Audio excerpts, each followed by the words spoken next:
Africa Leap Events, en collaboration avec la Place du Souvenir, l'IA de Dakar, le groupe Africa Global Logistique AGL, Etika, vous présente la balade des génies.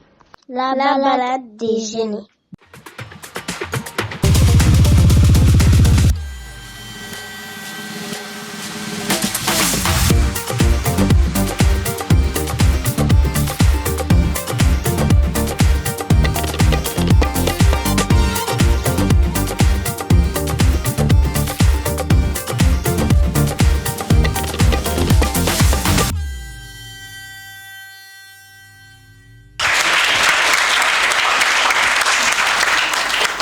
Amis téléspectateurs, bonsoir et soyez les bienvenus à ce nouveau numéro de la balade des génies.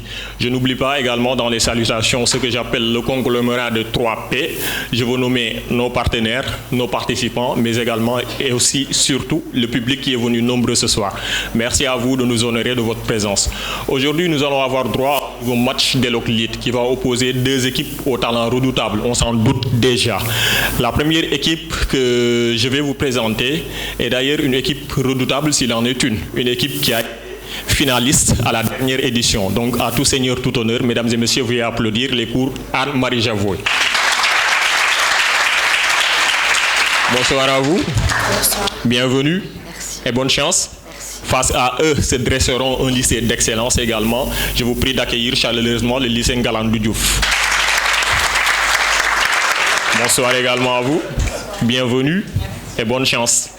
Nos deux équipes s'affronteront aujourd'hui au cours d'un sujet qui a déjà fait couler beaucoup d'encre. Un sujet qui a trait, comme nous avons toujours l'habitude de le donner ici, à l'Afrique. Un sujet qui concerne plus précisément la crise migratoire. Le sujet est intitulé ainsi qu'il suit: la crise migratoire en Afrique, 2 points, échec politique ou échec social.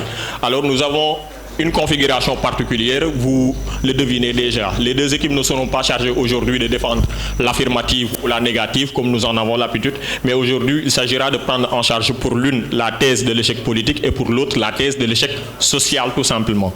Donc le lycée Ngalandou Diouf à ma droite se chargera de défendre la thèse de l'échec politique. Vous devez nous convaincre que la crise migratoire en Afrique est un échec politique. Et à la réplique, il y aura les cours Anne-Marie Javoué, autant pour moi, qui défendront la thèse de l'échec social. Alors avant de quitter ce pupitre et de laisser la parole à nos débatteurs, je vais juste procéder à un bref rappel des critères qui vont présider à la notation. Donc les critères sur la base desquels vous allez être noté. Le premier critère est celui de la tenue. La tenue, c'est votre manière de vous comporter avec cet outil cher à tout orateur, le pupitre. Donc, dans l'idéal, nous vous conseillons toujours de ne pas sortir du champ de ce pupitre et la tenue sera là pour vérifier cette exigence-là. Le deuxième critère, c'est celui de l'éloquence. Vous avez l'habitude certainement de me l'entendre dire, je n'ai pas la prétention de vous apprendre ce que c'est que d'être éloquent. Je sais que vous l'êtes et que vous nous en ferez voir à merveille. Le troisième critère est celui de la maîtrise du sujet. Je prends à témoin, comme toujours, vos professeurs de français qui ont horreur des hors-sujets. Donc, nous espérons également de vous aujourd'hui que vous resterez dans le sujet qui vous est donné. Enfin, l'avant-dernier critère, et pas des moindres, aussi difficile à prononcer qu'à satisfaire, est celui de la scientificité. J'espère que je me suis bien pris. Donc, ces critères visent surtout à vérifier les sources que vous allez évoquer à l'appui de vos arguments pour donner justement à ceci plus d'autorité. Et enfin, le dernier critère est celui de la gestion du temps. Le timing est important. Chaque passage est chronométré sur 5 minutes pile poil. Dans l'idéal, il vous faudra faire 5 minutes 00 secondes dans l'idéal. Maintenant, si vous dépassez ce temps, vous serez exposé à des pénalités. Mais si vous êtes aussi en deçà du temps qui vous est imparti, vous serez aussi pénalisé. Selon la gravité du dépassement ou du temps que vous avez laissé en rade, nous allons évaluer et donner des pénalités. C'est bon pour vous? Donc voilà les 5 critères sur lesquels vous allez être jugé. Je vais juste vous réitérer mes vœux de bonne chance en espérant que vous nous gratifierez d'un spectacle éloquent. Donc, bonne chance à vous et que le meilleur gagne.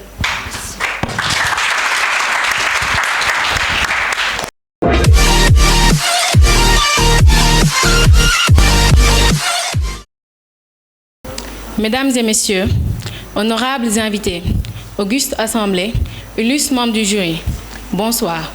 Devant vous aujourd'hui, Seynabou Faye Diagne, élève en classe de seconde S au lycée Ngalandou Diouf. En ce jour, en ce lieu, le thème qui réunit nos aimables personnes est intitulé « La crise migratoire en Afrique ». Qu'est-ce qu'une crise migratoire?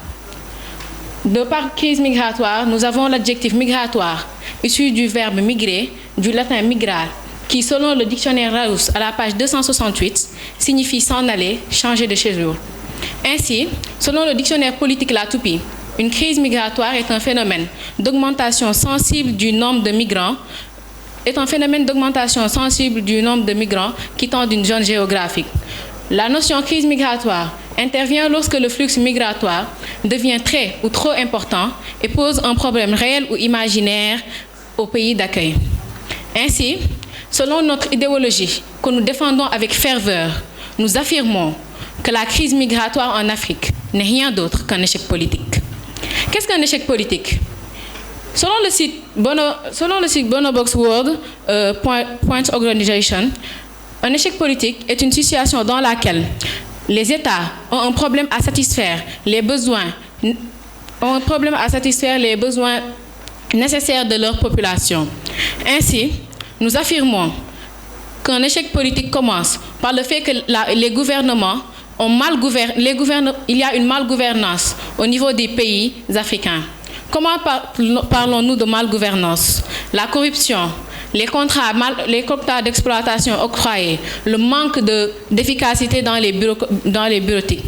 Pour affirmer notre thèse, nous avons une publication de Euronews qui date du 11 février 2022 qui affirme que sur les rives du Sénégal, les pêcheurs se plaignent du fait que les bateaux étrangers sont en train de monopoliser leurs ressources. Ainsi, comment voulons-nous que les peuples africains, cette jeunesse-là, restent dans son pays alors que la plupart de leurs ressources sont consommées par les étrangers? De plus, nous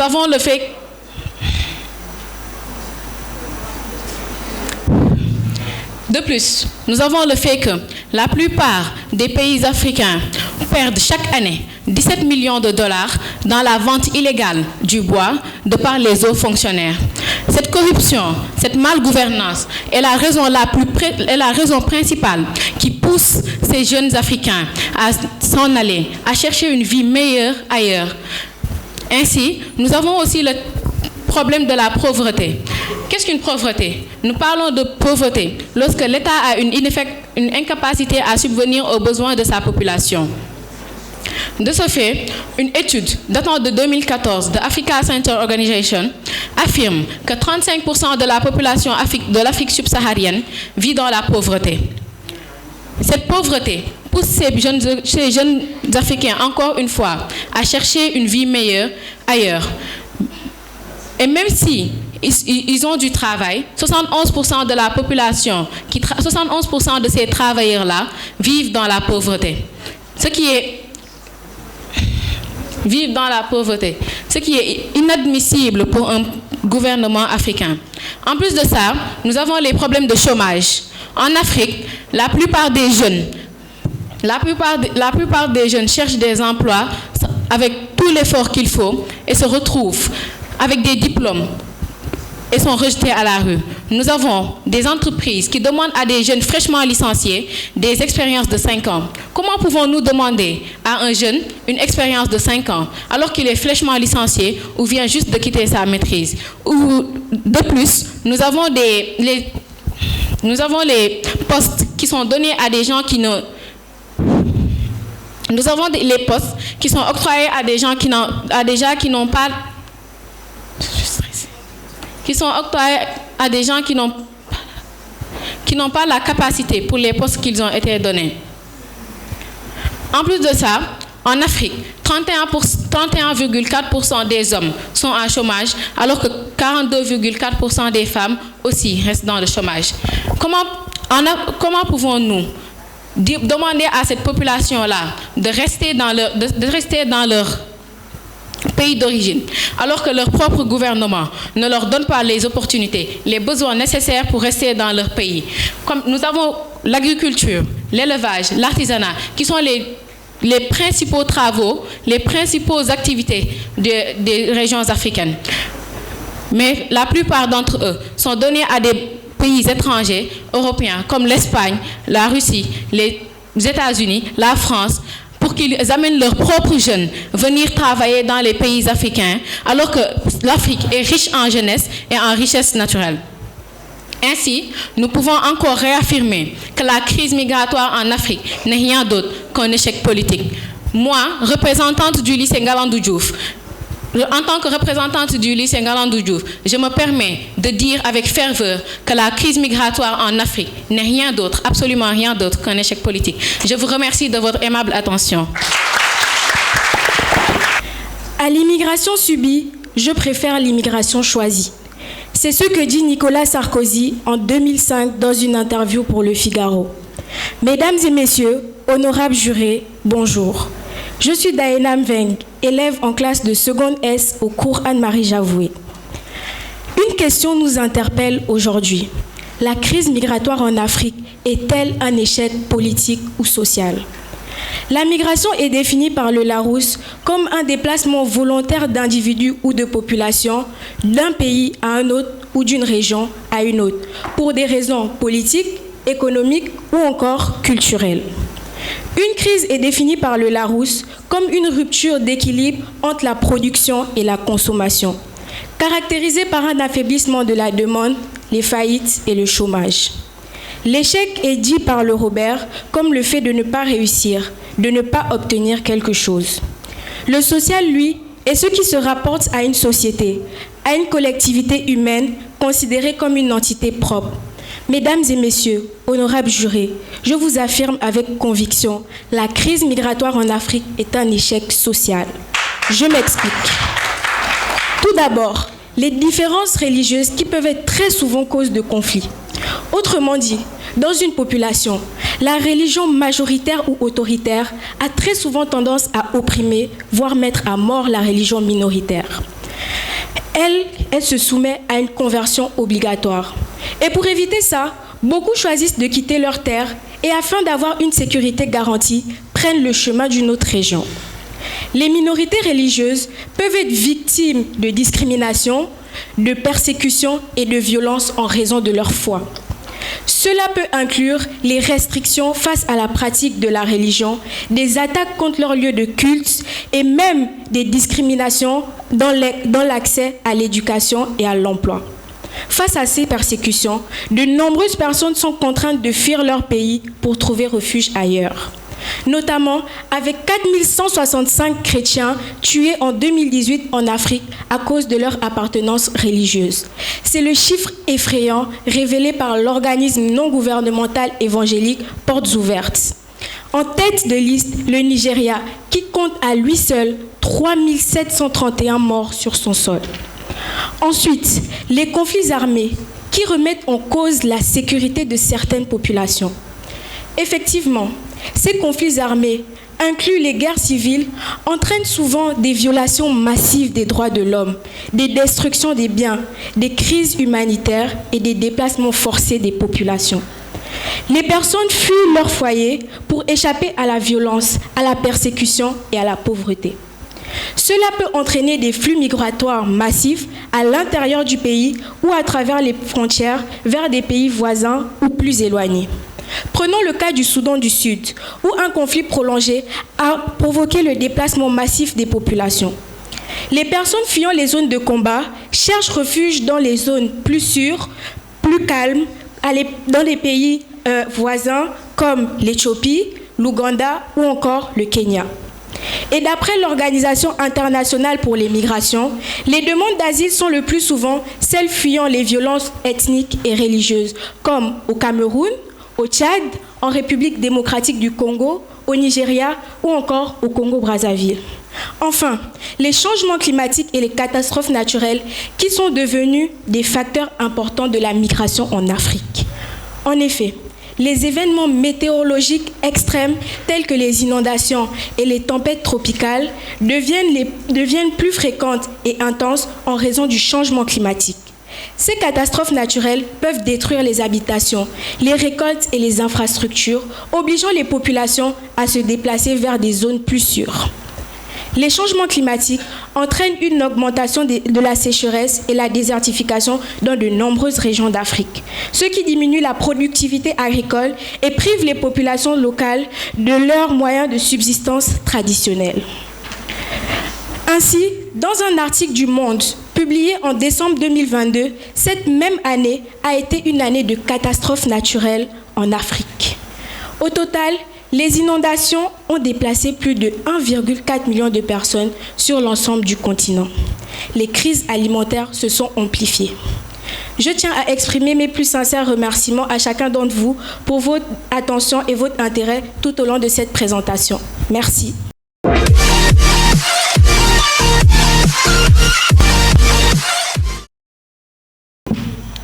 Mesdames, Mesdemoiselles, Messieurs, honorables jurys, très chers camarades, bonjour et merci de votre aimable présence.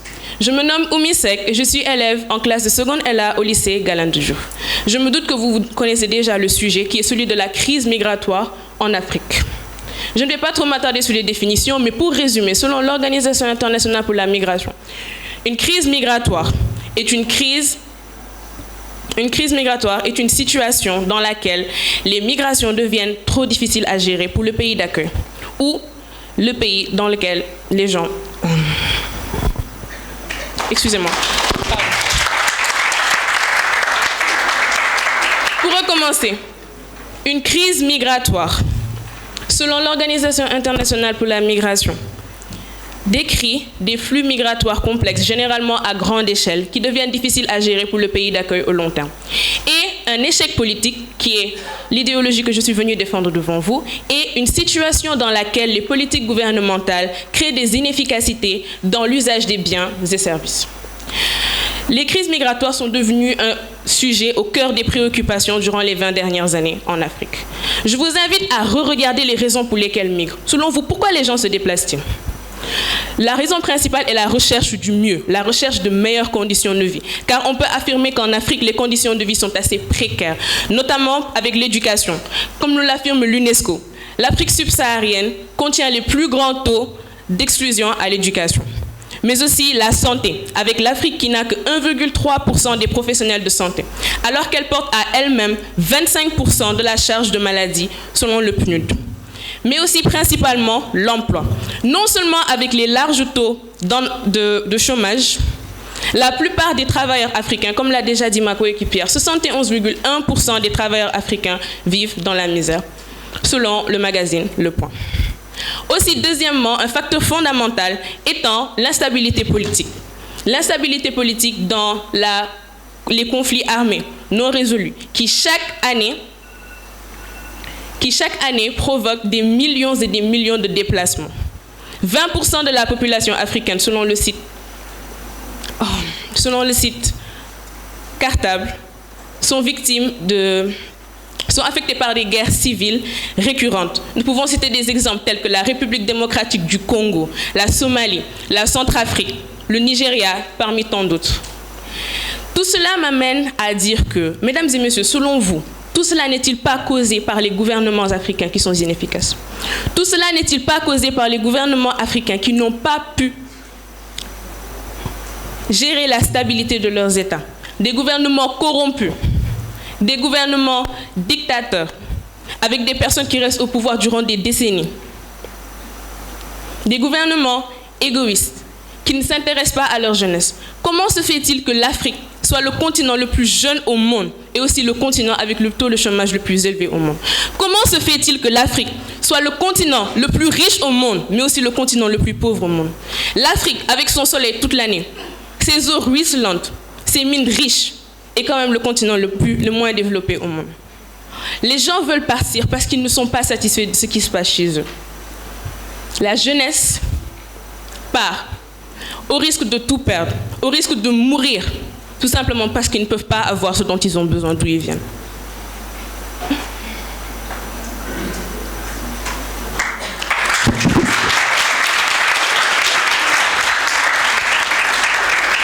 Les gouvernements africains ont laissé tomber leurs bras valides leur fontaine de jouvence, leur capacité. Et l'Afrique pourtant pouvait être le continent le plus développé au monde. Les gens partent, non pas parce qu'ils veulent partir, mais parce qu'ils ont besoin de partir, parce qu'ils doivent partir. Donc, je soutiens quand même mon idéologie que la crise migratoire en Afrique est bel et bien causée par un échec politique des gouvernements. Merci. En 2018, Stephen Smith publie La ruée vers l'Europe, la jeune Afrique en route vers l'ancien continent.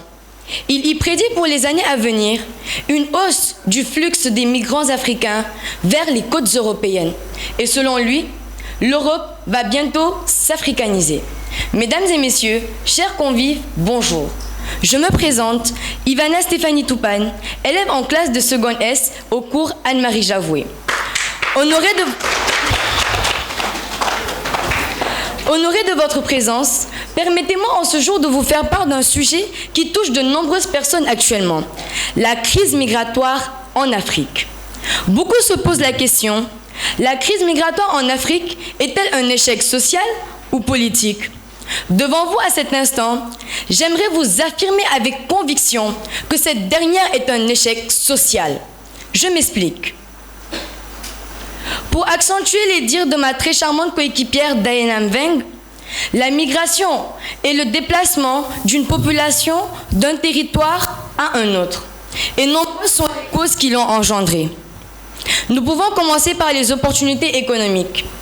En effet, dans de nombreux pays africains, le chômage, en particulier chez les jeunes, est un problème majeur en raison du manque d'opportunités économiques.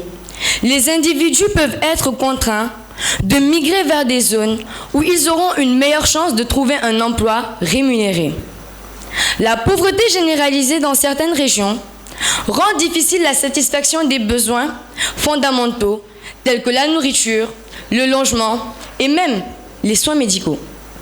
Les individus peuvent migrer vers des endroits où ils espéreront peut-être trouver des moyens de subsistance plus stables et des conditions de vie meilleures. Prenons l'exemple de l'article, autant pour moi, Le Temps, où l'Union européenne nous fait part de son accroissement de non-européens qui, en janvier 2021, étaient de 23,7 millions, selon l'Eurostar, soit 5,3% de la population de l'Union européenne. À cela, nous pouvons ajouter aussi l'accès limité à l'éducation et aux soins de santé. Un niveau d'éducation plus élevé est souvent associé à des meilleures perspectives d'emploi et à des revenus plus élevés. Dans de nombreuses régions d'Afrique, où l'accès à une éducation de qualité est limité, les individus peuvent se sentir obligés de migrer vers des zones où ils pourront obtenir une meilleure éducation, ce qui leur permettrait d'améliorer leurs perspectives économiques à long terme.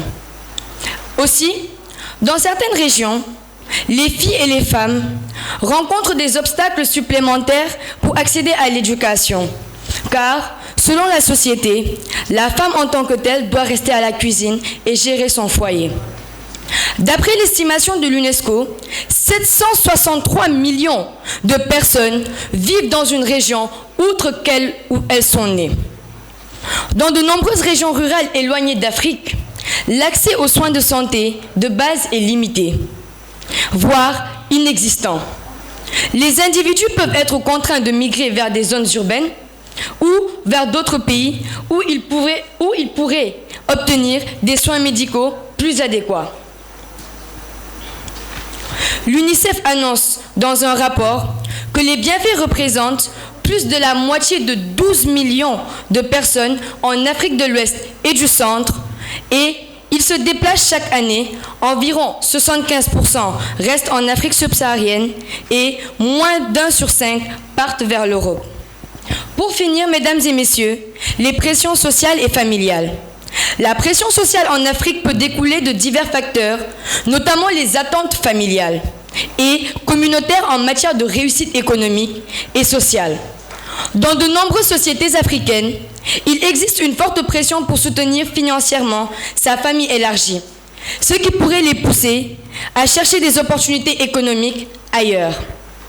Nous pouvons nous baser sur les dires du président de la République centrafricaine, son Excellence Fortin Archange Touadéra, qui, durant la tribune de l'Assemblée générale de l'ONU tenue à New York, déclare, je cite, « Le monde entier a suivi avec une profonde consternation l'arrivée massive ces derniers jours des milliers de migrants africains sur l'île de Lampedusa en Italie. » Mesdames et messieurs, merci de m'avoir prêté ouïe pendant ces 5 minutes et j'aimerais affirmer encore et avec conviction que la crise migratoire est un échec social. Merci.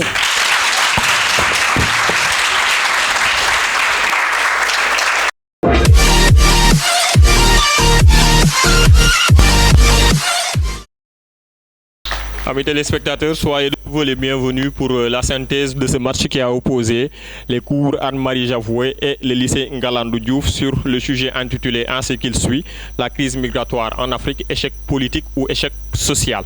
Le lycée Ngalandou Diouf défendait la thèse de l'échec politique et les cours Anne-Marie Javoué défendaient la thèse de l'échec social. Alors, avant d'entrer dans le cadre de la synthèse, j'aimerais commencer par tout simplement féliciter les deux équipes pour le spectacle qu'ils nous ont offert. Sans préjuger du résultat, vous avez raison de les applaudir. Je disais que sans préjuger du résultat, on peut d'ores et déjà estimer que nous avons eu droit à des prestations de qualité de manière globale, que l'on se situe du côté du lycée Ngalandou Diouf et du côté des cours Anne-Marie Javoué. Donc, félicitations à vous quatre et vraiment merci pour le spectacle que vous nous avez offert. Maintenant, comme on le dit souvent, toute œuvre humaine est perfectible. Et c'est toute l'utilité de ma présence, comment dirais-je, à ce pupitre encore une fois. Parce que si tout était parfait, on n'aurait même pas besoin de délibérer. Donc je vais juste revenir sur les différentes prestations en mettant l'accent sur ce que nos débatteurs ont commis de travers et également sur les points positifs que nous avons eu à relever. Donc du côté de la thèse de l'échec politique, c'est Seynebou qui a ouvert le bal. Donc par rapport à la tenue, globalement, elle s'est bien débrouillée et elle s'est cadrée du côté du pupitre. Maintenant, ce qu'on peut te reprocher, et c'est très subtil, parfois vous-même vous ne le remarquez pas, mais vous avez tendance à vous décaler un peu sur le côté. Donc, lorsque vous parlez en public, il est conseillé tout simplement d'avoir une posture droite et de le garder ainsi. Donc, vous n'avez pas besoin, par exemple, de marquer des gestes du genre. C'est ce qu'on appelle justement le geste du pendule, en fait, osciller de gauche à droite. Parfois, ça vous arrive, c'est très subtil. Vous ne remarquez même pas, mais en fait, cela porte atteinte un petit peu aux critères de la tenue. Mais en dehors de ça, globalement, vous êtes resté cadré dans le pupitre.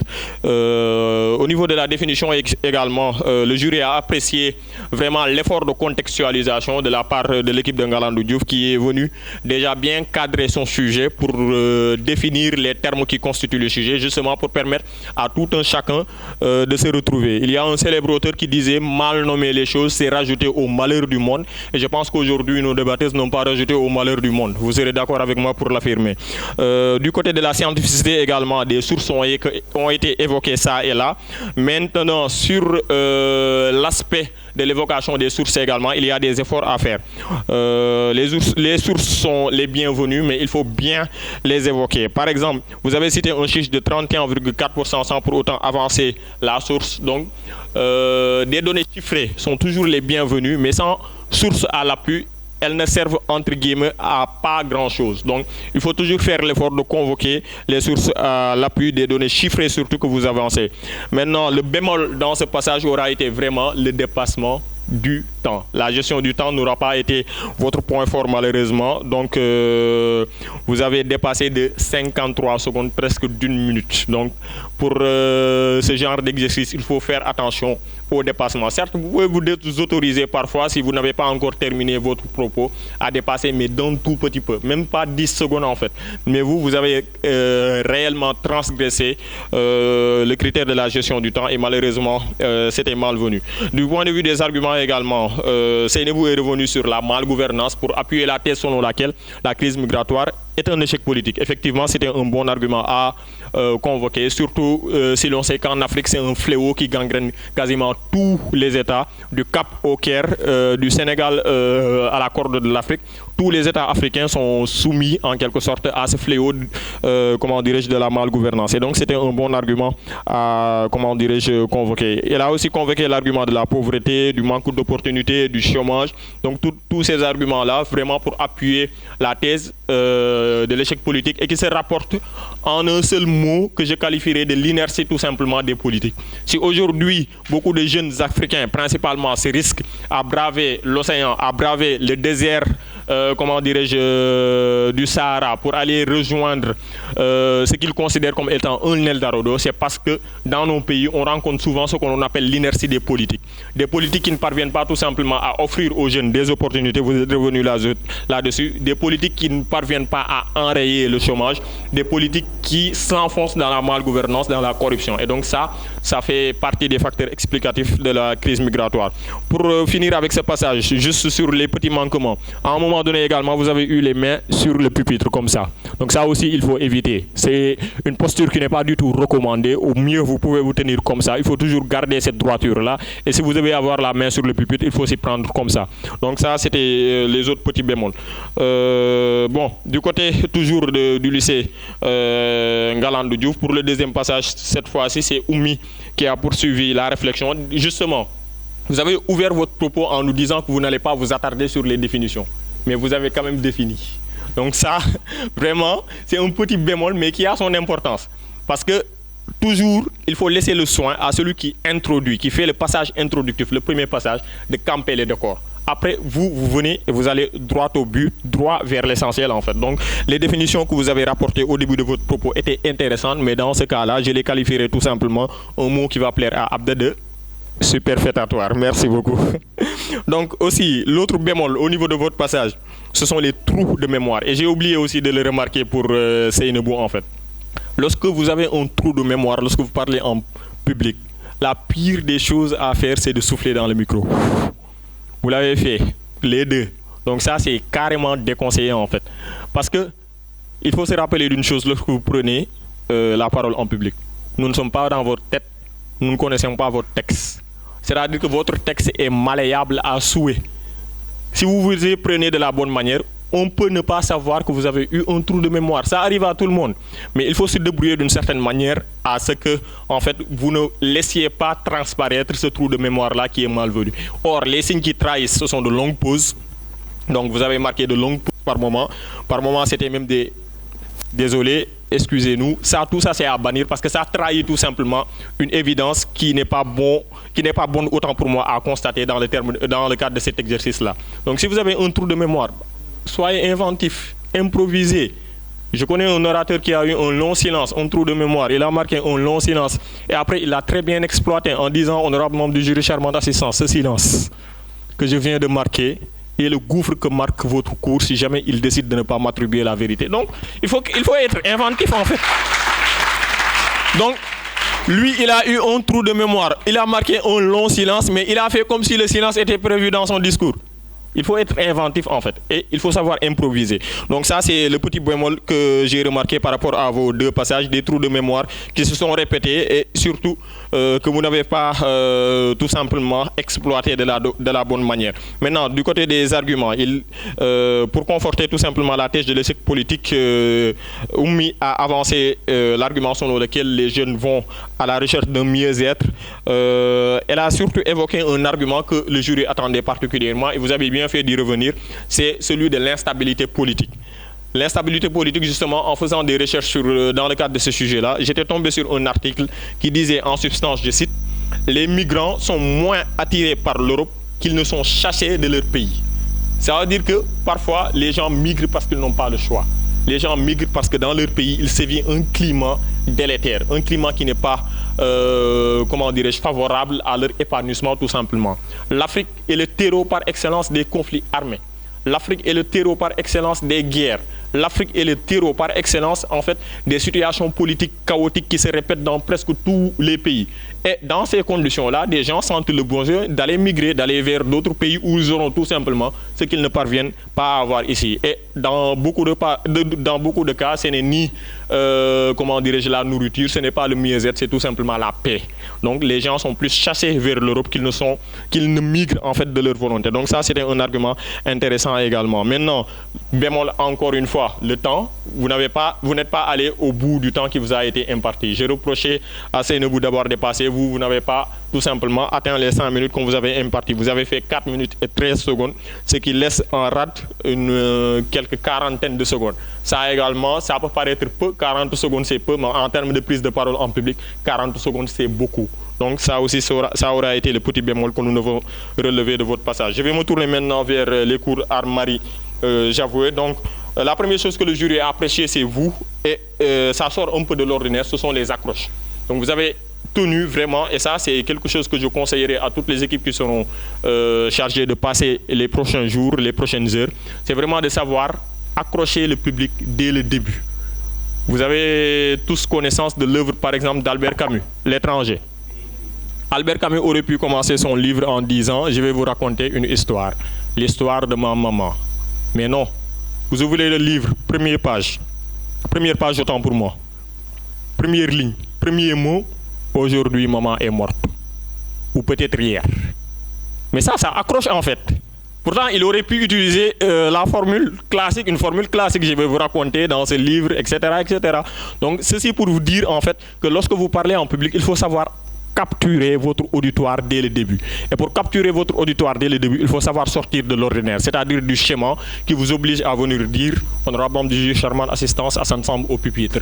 Aujourd'hui, je suis là pour parler d'un sujet qui nous a été soumis, celui qui est libellé ainsi la crise migratoire en Afrique. » Non, il faut savoir se départir de ce schéma classique-là. Parfois, il faut savoir se montrer inventif, entrer par une citation, entrer par une statistique, entrer par des données chiffrées, entrer par une histoire, entrer par autre chose que ce par quoi vous entrez d'habitude. Et ça vous permet tout simplement d'accrocher votre public et dès le début de votre prise de parole. Donc ça a été la plus-value qui a été notée du côté des cours Anne-Marie Javoué. À la fois